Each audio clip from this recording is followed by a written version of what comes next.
Why is India betting big on semiconductors? Today's world quite literally runs on chips. These tiny processors, which are smaller than a fingernail yet packed with billions of transistors, power everything we touch. Our smartphones, laptops, cars, fighter jets, satellites, even the washing machines at home. And yet in 2025, India still doesn't have a fully operational semiconductor fabrication plant. That is why Prime Minister Modi, in his Independence Day speech, made a bold promise. इसी वर्ष के अंत तक made in India Bharat की बनी हुई, भारत में बनी हुई, भारत के लोगों द्वारा बनी हुई मेड इन इंडिया चिप्स बाजार में आ जाएगी. By the end of this very year, a made-in-India chip built in India by the people of India will arrive in the market. In just a few months, India has approved 6 semiconductor units across Uttar Pradesh, Gujarat, Assam, Andhra Pradesh, Odisha and Punjab. These include major joint ventures such as HCL Foxconn near Jewar Airport and a landmark facility in Assam under Tata Electronics. Together, they represent investment worth thousands of crores. But why this urgency? The answer lies in both economic opportunity and strategic necessity. Because semiconductors are crucial for economic sovereignty and national security. The global semiconductor market is projected to touch $1 trillion by 2030, while India's own market will grow from $38 billion in 2023 to over $100 billion within a decade. But let's ask the real question. Why do we need semiconductors so badly? Every sector, from automobiles, telecom, defense, healthcare, renewable energy to AI and cloud computing, is driven by chip.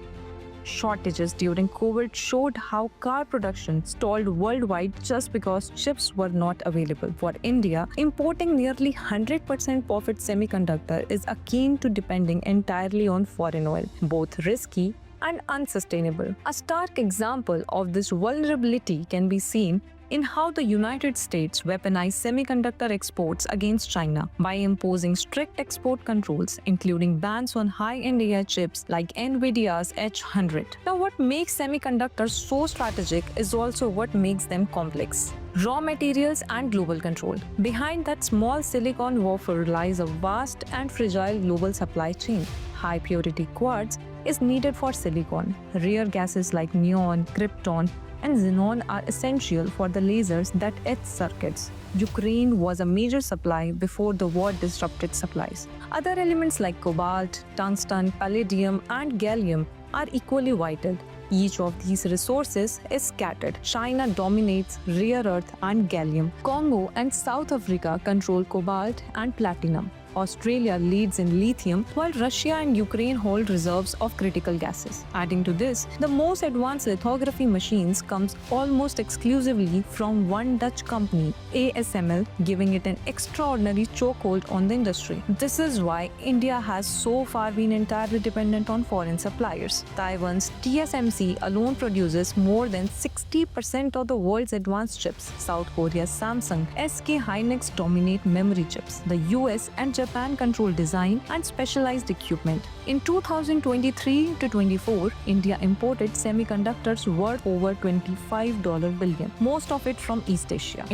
But India is trying to change this dependence. Through the Semicon India program launched in 2021 with an outlay of 76,000 crore, New Delhi is offering incentives to attract global players. Micron has already begun building a $2.7 billion plant in Gujarat for assembly and testing. Tata Electronics is setting up facilities across states. Vedanta, Foxconn, and now HCL Foxconn are entering the race. At the same time, India is forging strategic semiconductor partnership with the US, Taiwan, and Japan, ensuring it becomes part of secure and trusted global supply chains. The ambition is clear. India does not want to remain just a consumer of chips. It wants to design them, assemble them, and eventually manufacture them.